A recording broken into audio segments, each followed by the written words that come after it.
Happy Friday, Sooner Nation. Welcome to the Sooner Surge. Apologize for technical difficulties. Thanks for bearing with us. I knew we were going to be late tonight just because travel. Didn't even know if we were going to make it tonight, but when there's a will, there's a way. So appreciate you guys joining us tonight. I know yesterday in the chat, and welcome all the usual suspects that are on here. Thanks for Hunter for running the chat and getting it rolling. As we ended, and while you're waiting, yes, hit the like, please. Hopefully you've done that a few times while you've been waiting. But listen, yesterday, I don't know if it was John Ritchie or Mez. I cannot recall. I think it might have been John that asked a question that we were going to kind of debate tonight and talk about. And it was this, and I've done some thinking on it. It was, if you had to rank OU's games next year of maybe, we'll do three games that you would rank as the highest in priority to win if you're going to make the playoff. Now, I've got my three, and it's probably different than a lot of you guys because I think there's easy answers where you can say, well, they got to win those games. But if you really look at the schedule, I kind of did it a little differently. So I'm curious what your guys' take on it. Was John Ritchie. I thought that's who it was, that photographic memory coming through again. Here's my three. So I looked at the schedule today when we were driving down, looked at it, and we'll get into the recruits in a minute, Mike, because I want to talk about that too. With Overton saying he's going to OSU, I want to get on that backyard guy that's not able to get. But when looking at OU's schedule next year, I broke it down into three categories here, and I see what correction says: Texas, LSU, and Ole Miss. You've got actually. I'm looking at that. You've got one of the three that I have, okay? Because there are games you just are non-negotiables. Obviously, the non-con, non-negotiable. Games at home, non-negotiable, in my opinion. But then you start to get – I think OU can lose three and make the playoff, okay? So the three that I think, Texas, Tennessee, and Bama are the three, okay? I think those three, in my opinion, I'm putting them off the table, which means every other game is a must, are the key games. At South Carolina is a massive game for OU next year. At South Carolina is massive. I see a lot of people have the LSU at home. I'm just under the perspective that you cannot lose home games. Okay? You cannot lose them. So, to me, if you win your home games, you got three games that are going to make or break the season as far as making the playoff. Texas is a pick 'em every year. At Tennessee, at Alabama.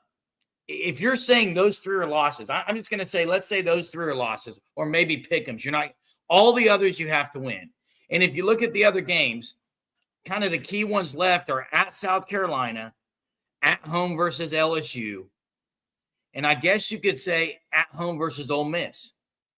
I think that's the three I have. Again, at South Carolina, at home versus LSU, at home versus Ole Miss. Because if you think about it, you win those three, you win the other ones you're supposed to maybe, and then you got the three on the road, at Bama, at Tennessee, and then the Texas neutral field. If you could just win one of those three, you're going to the playoff. Guaranteed at that point. Guaranteed at that point because you're 10-2. My brother-in-law was saying he thought he saw something where the line for OU on wins was 6.5. That seems really low, guys. I'm taking that every day of the week, that they're going to get 7 wins. Do I think we will win at South Carolina? It may be the biggest game of the year, like the key game for the season, because it's a road game, and those are games you have to win, road games. So I want to get back to why do we keep losing recruits? Which Mike asked that question. I think you're referring to Overton probably. I don't know if that's who you're referring to, but obviously Jake Cruel, nothing's happened. You can't lose him. He's one you've got to land. But it also, and Hunter, you might be able to correct me on this, looks like OU offered a receiver who kind of, I saw Parker Thune post something, kind of a two-way player, a receiver and a DB, 6'4" guy, about I think around 180, 185. OU offering him kind of late. But, Mike, are you talking about Overton? Is that what's bringing that up? John said he took the idea from another OU YouTuber. He did all 12. his top 5 hardest: Tennessee, Michigan, Alabama, Texas, LSU. Guys, I can get behind every one of those except Michigan. John, I just don't see a world where Michigan is a top 5 opponent for OU in difficulty this year. In the chat, I'd like to hear from you guys. Is Michigan ranked as far as top 5 difficulty for OU this year? Like, I would put South Carolina ahead of Michigan. I'd put South Carolina ahead of Michigan. Absolutely, 100%. Max says they lost a couple receivers, according to Drum.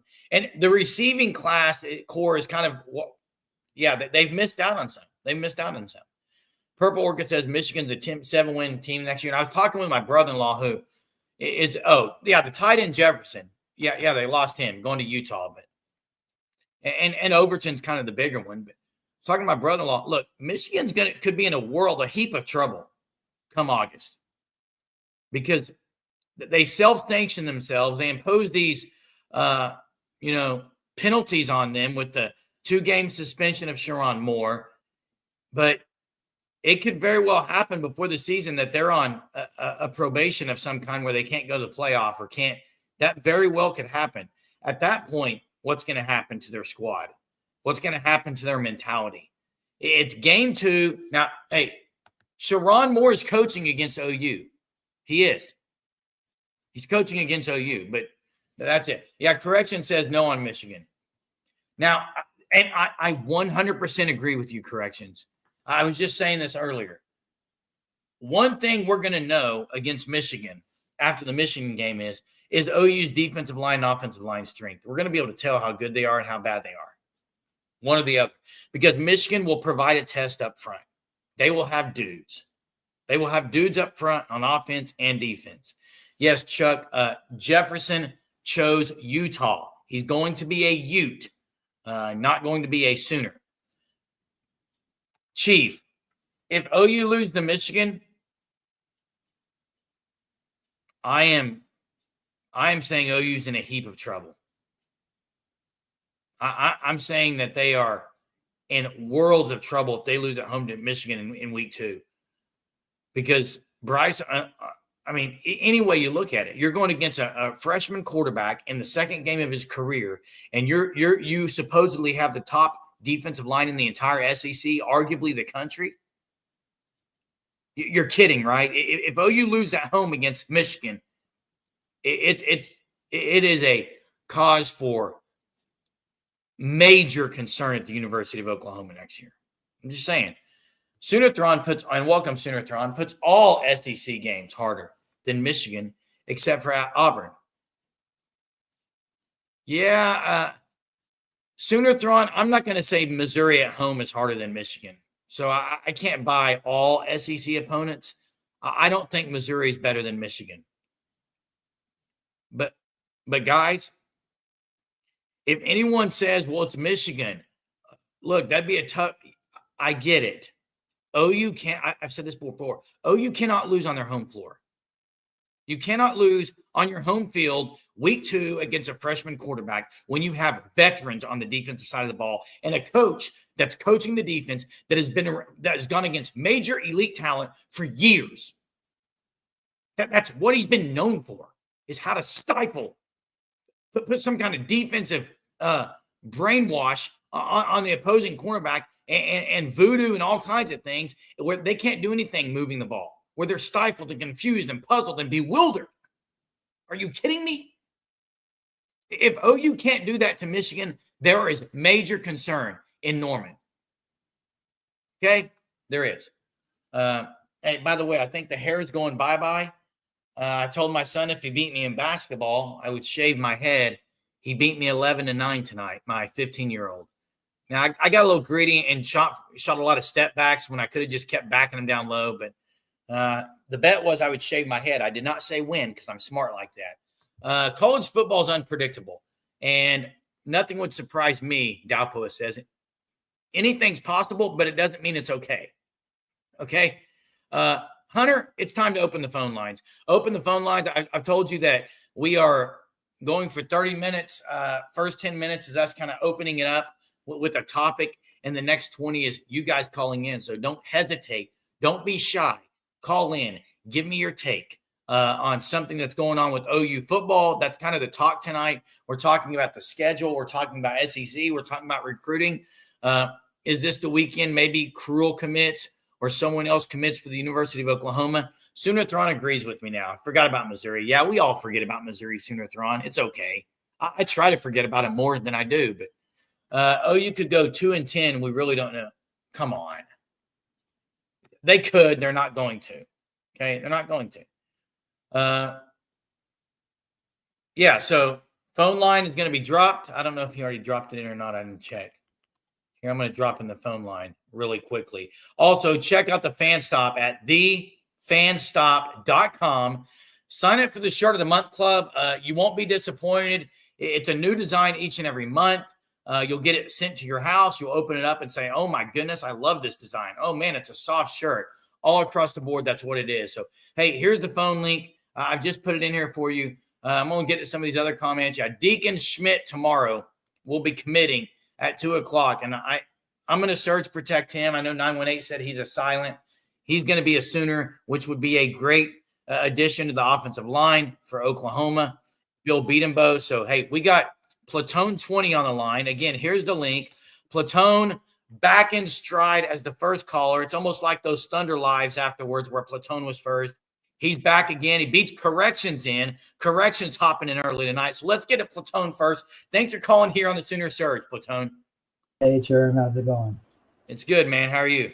I'm good. So, you know what? I don't mind losing recruits to top-end programs. You know, if we had lost Overton to Ohio State or Texas, that's kind of understandable right now. We're down right now. We're not able to go head-to-head for the elite programs. But to lose them to Oklahoma State or lose people in the Missouri or whoever, I mean, things like that shouldn't happen very often. I know it's just one guy and we can't hang our heads on one guy, but I don't know. I really wanted him. He was an Oklahoma kid. And like I said, if he went to Texas or Ohio State or something like that, I'm not going to let that bother me. But to lose him to Oklahoma State, I mean, come on. Did he have some special connection to their coordinator or something? Like what's his connection there? And I agree with you, Platoon. A guy in your backyard that you lose to your Bedlam rival is very disappointing. And the only connection that I know, and 918 was touching on it last week, is Caden Jones, the running back who is Kewan Jones's son, who has went to different high schools, moved around a couple times. He goes to OSU, and he's really been in his ear. I don't know that there's any other connection, but Todd Bates, I mean, and what he's done with OU's D line, like this guy was very, very highly touted. I am shocked he's going to OSU, and I agree that it's more disappointing when he goes to a school like that when he's such a high recruit. But I guess other schools who offered him could say the same thing. I think the more disappointing thing, he's in your backyard. You can't afford to lose him. So if someone can help me out if there's more of a connection. And I don't know who he grew up as a fan, if there's anything that he grew up as an OSU fan or anything like that. But Aaron says because he'll be a starter there, but he would have started at OU eventually, not his first year or two, because they are absolutely loaded. Absolutely loaded. Let's get to Corrections 101. What's up, Corrections? Hey, Jerm, how's it going tonight, man? It's good. How are you? Good. Hey, two things. First, I just want to say on the home field, I agree with you. We need to win all these home games. I feel great about all of them except that dang LSU game at the end of the year. It's just LSU. It's kind of like the Bama problem that Georgia has. It's just for whatever reason, it's just we just have trouble with them. It's that voodoo stuff, just like this last year. You know, we took the quarterback out of the game. The entire world thought he was out for the rest of the season with an AC tear. And here he comes after that voodoo stuff in the locker room, throwing better than he had all game. It was just ridiculous. It's like, can we not catch a break here? Well, here's what I want to say about that, because I agree with you, but Garrett Nussmeier, I was high on last year, and obviously what he did to OU last year, but you got to think, and I don't know, you may know this, Corrections. I don't know off the top of my head. I have to look. Maybe Hunter can answer it, but has OU played LSU in Norman ever? I don't believe so. I can't think of any time they have. I can't either. And you think about it, yes, last year they lose in Death Valley, but other than that, it's been bowl games and one of those in the backyard in New Orleans for the national championship that year. I do think with it being the last game of the year and what Nussmeier, I mean, you got to believe that BV is going to be showing tape of last year's game to that secondary and how bad they got torched. Because if you remember, Bowen looked awful last year. And I think kind of what happened in that second half, it was just, that our defense played its guts out in that first half, kept us in that game. We had a chance to be in that game to win it until our offense, just did like they always did, crap the bed. And, you could see the secondary doing things that they normally wouldn't do. They had to take unnecessary risks like jumping routes because they knew if they didn't get pick sixes or scooping scores, we were going to lose that game. And that's when things started crumbling down. I mean, you could see in that Alabama game to when we were in that game the entire game to when our secondary could play fast and loose. They're not having to, guess to, hey, if we don't get this pick six right now, we're going to lose this game. You could see our defense just completely flex and shut down Bama. And so I think, with the decent offense this year, it's going to take so much pressure off that defense to do things that they normally wouldn't have to do. And just, really play their guts out. Yeah. I just want to say real quick on the recruiting. I'm not spazzing out about it at all yet. I know a lot of people are losing their minds about losing players like Wisconsin and OSU and all this stuff. But right now we have revenue sharing kicking in July 1st. 2026 is still light years away. The portal is going to be crazy. Lou Fickell at Wisconsin might get fired after this year because I don't know if anybody's seen their schedule, but it is ridiculous. They might only win 2 games this next year. And, I could see that receiver coming back home to Norman. But I think, and I'm not an insider by any means, but I think kind of what OU is doing is they're not willing to pay stupid, outrageous, overpriced payments to these kids right now, like some of these other programs are doing. Let revenue sharing kick and play, take place and all this stuff. Let this season shake out. A lot of places are saying, hey, Venables is going to be gone after this next year. Well, what happens if we have a 9-3, 10-2 season? Then that goes out the window, and we show some stability, and a lot of these players, they can't negatively recruit us anymore. So there's just so much that's going to happen between now and 2026. I'm not worried about it at all.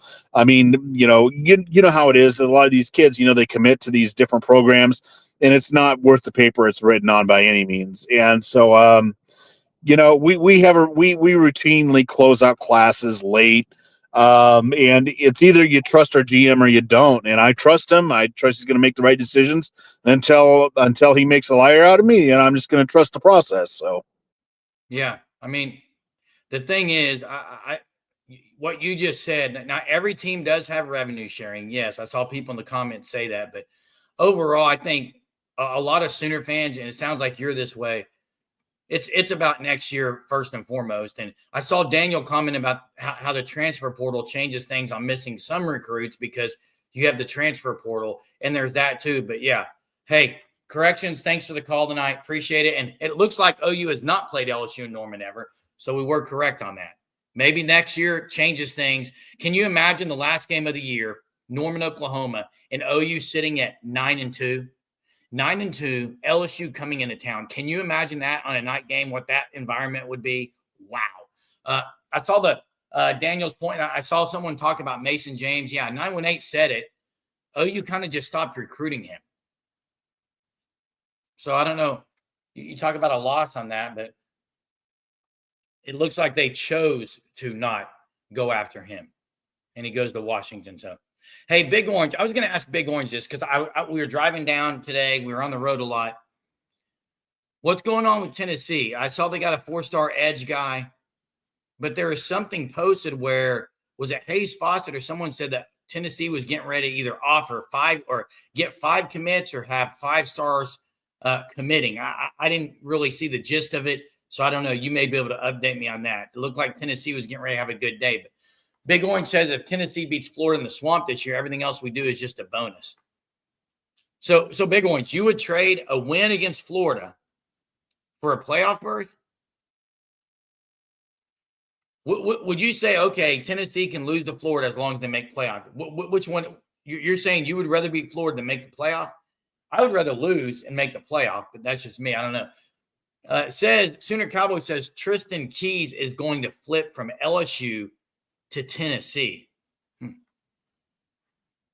That would be news.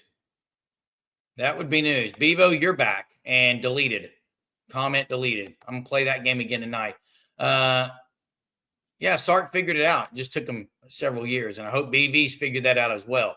So you're saying no doubt, but we make the you're saying you don't think they're going to make playoffs. Yeah, I mean, we'll see. It all depends on quarterback. And, hey, we were talking earlier, Ohio State, Texas, week 1. Ohio State lost their 2 tackles on offense. Obviously, they're replacing Will Howard. They do have maybe the best wide receiving core in the entire country. They lost their running backs. They lost some guys on defense, but Texas lost several too. So that's going to be interesting. I think if Texas loses to Ohio State, that's cause for concern, because I think this is a chance to beat Ohio State. Week 1, brand new quarterback. They lost several guys, but they did replace some of their O-linemen with some great guys. So, no, you aren't just talking football. I deleted one comment where it was just ridiculous. But Texas plays at Florida the week before OU. Yeah, that is a tough game. I agree, Sooner Thrawn. I agree it is. That's going to be an interesting one. Man, there's some really good football early in the season this year. Really good football early in the season. You can see the commit list down at the bottom in the ticker for Oklahoma. Will they land one this weekend? Deacon Schmidt tomorrow, I think, is one. Let me ask everyone in the chat. Does OU land 2 this weekend? Deacon Schmidt, I think, is 1 tomorrow at 2 o'clock. Will they land another? I say yes, but I always say yes. So drop it in the chat what you guys think. Arch is Gator bait, Benjamin says. Texas offense has some questions, but yeah, their defense is going to be really, really good. I agree. Met says 1. So just Deacon Schmidt. Just Deacon Schmidt, I assume. Colin has 1, 2, silent, it looks like, and then 1 smiling, lock. Colin, are you saying 3 locks? Deacon Schmidt tomorrow, and then, man, if you could get Cruel and either Eberhardt or someone else, that would be great. Gross would be great. I don't know. Hopefully they get 1, Chief says. Well, pretty certain Deacon Schmidt's going to be 1. Yeah, so look, you look at OU's schedule next year. South Carolina, guys, and it's kind of sad we're saying this. This is Oklahoma, but South Carolina is much improved, and they've got a quarterback who's been there and been in big-time games last year. That is a game that you've got to go and steal if you want to be 10-2. I think it's safe to say this. Let me ask you this: true or false? OU cannot be 10-2 if they lose to South Carolina. I say true. I say if OU loses to South Carolina, there's no way they're 10-2. I think the only way to 10-2 is to beat South Carolina on the road. You guys agree with that? I mean, to me, you look at the entire schedule. To me, the hinge game, the game that kind of flips it the best, would be the South Carolina game, in my opinion. I'm not look, if you said, okay, OU lost to Texas and or Tennessee and Bama, I'd take it right now and go to the bank. I'd take it right now and be ecstatic if OU lost to Texas and one other, because that means they're in the playoffs. If they sweep everyone else and lose to either Tennessee or Bama, or let's just say Texas, Tennessee, Bama, they lose 2 out of those 3 and win the rest, they're in the playoff. And that's 2 of those are road games. One's a neutral site, but those are their toughest road games. In my opinion, those are the 3 toughest games because of the environment, because of who the other teams have. Now, a lot of people would slide LSU right there into that, and if you're going to pick 4, LSU would be right there. But there is no way I'm putting Michigan at number 5. I'm putting South Carolina there. We talked about the top 5 earlier. So Coming down off the Oklahoma City championship high, now I have to deal with OU football doing OU football things. LOL. What do you mean by that, Colin? You mean not winning or doing OU football things as in winning? Are we talking past OU football things, present OU football things, or hoping for the future OU football things? Ghost of OU present, or ghost of OU, or I guess Prince of OU past, because there wasn't really ghosts in OU's past many times, but this last couple years it's been bad. Bad. Winning is what Colin says. Doing OU football things by winning. Sooner Thrawn thinks that OU will beat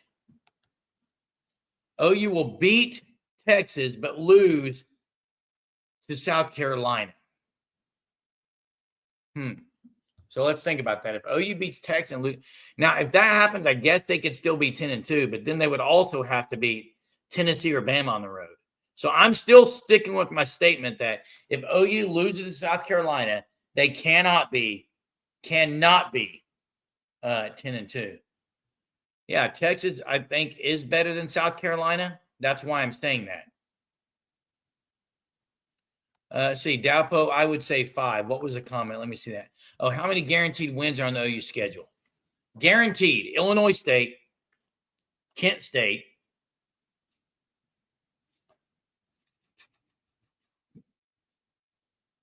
Missouri at home, Auburn at home, Ole Miss at home, Temple on the road. I would say 6.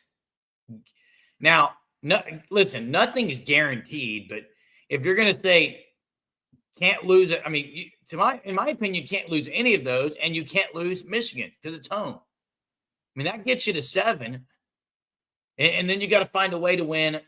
What, 3 out of 5 on the ones that are left? Yeah, you got to find a way to win 3 out of 5. What do you mean? No way those are guaranteed. Auburn. Look, I just said none are. Technically, the only guarantees are the non-con, I guess. But even nowadays, you don't know. Like, there's teams that get upset all the time. I would use the word guarantee a little loosely there. I would say musts. To me, there are 7. Actually, I'll get 8 musts that you can't afford to lose. There's just 8. There's 8. You can't afford to lose. And then you got to somehow get 2 out of the other 4.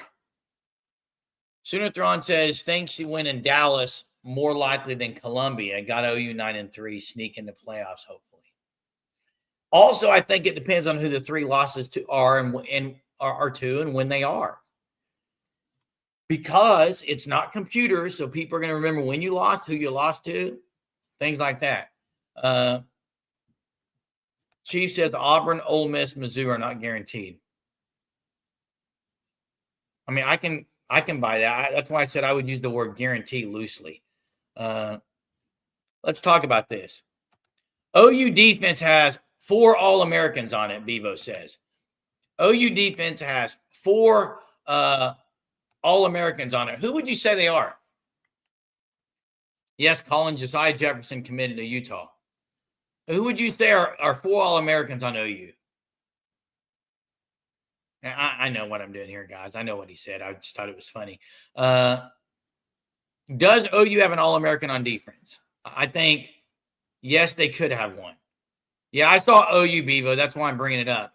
OU's got 4 All-Americans. No, they don't. But they got a couple guys who have the possibility.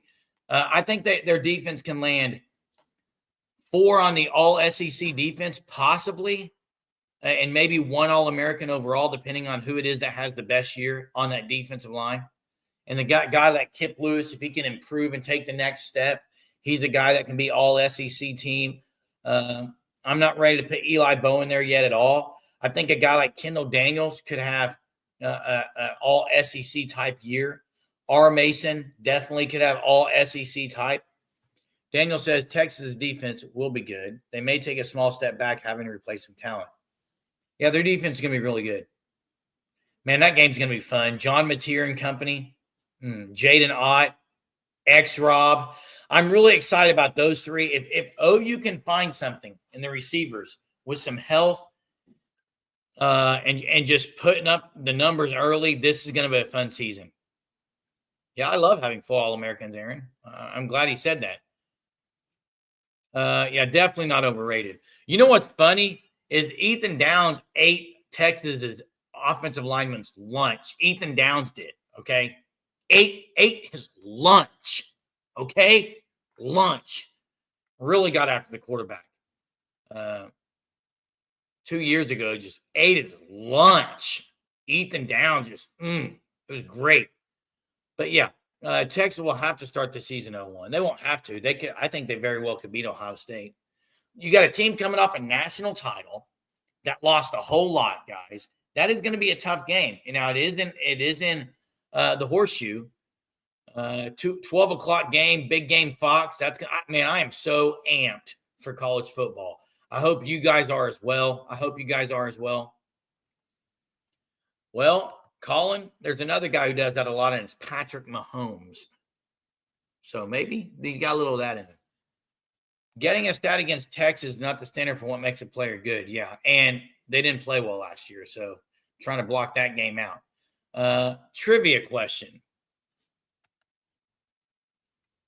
Let me think of a trivia here before we get off here. Make sure you hit the like, though. Make sure you check out the Fan Stop at thefanstop.com.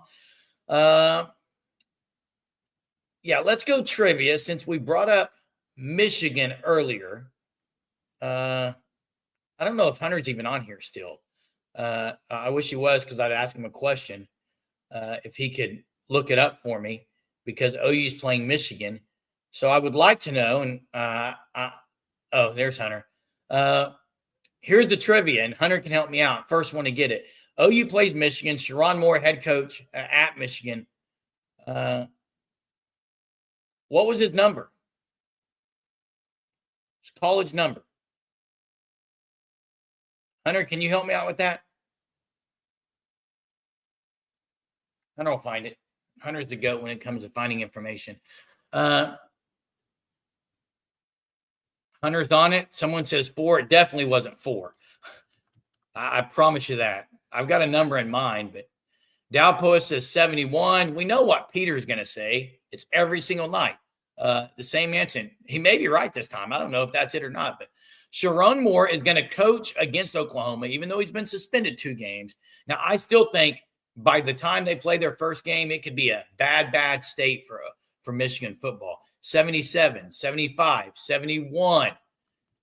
We've got several answers. Would love to be at the Texas Ohio State game. Yeah, that would be awesome. That would be awesome. 77 is correct. It's Samurai who gets it. Man, Samurai with the answer tonight. Sharon Moore.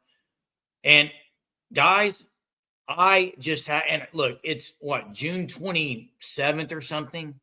I just have a really good feeling that Brent Venables, it's that whole summer, he's going to confuse Bryce Underwood like crazy, and OU's defense is going to make a statement that game. And if the offense can put up 35 or 40 against Michigan, OU fans are going to lose their ever-loving mind on here on the post-game live, and we're all going to be starting like Mez was last year saying 12-0, 12-0, 12-0. Hey, I'm here for it. And rumor has it also that they are going to make they're going to make some big time sanctions against Michigan. So we'll see. They may be in a tailspin by the time they come to Norman. So hey guys, cannot wait. We'll be back tomorrow night. Tomorrow night, Saturday. Apologize for the late start. Should be back on time tomorrow. Could be late. Just never know. But thanks for joining me tonight. Appreciate all the comments and the calls, and for keeping it real as always. And talked a lot of OU football tonight. Let's keep it that way because that's really the only thing to talk about right now until August. So, hey, thanks for joining me. You guys have a great Friday night, and we'll see y'all tomorrow. Enjoy your Saturday.